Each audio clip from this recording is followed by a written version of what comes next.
So, what can you do while you're on holiday here? It's probably best if I tell you what our guests have been up to. And I've been amazed at the variety of different types of holidays people have had here. So some people have been cycling, particularly around Glenelg Horseshoe and the Milk Harbour Peninsula and Mullock Moorhead. Other people have been walking along the coast at Streeger, along to Clifton Beach from here. And done trails like the Ben Bulben Forest Walk and Knocknarea and various other places.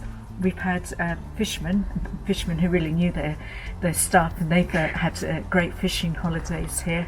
And we've had surfers, kayakers, people who are into their sea swimming. Some people have even swam from the slipway and used the harbour as their own swimming pool.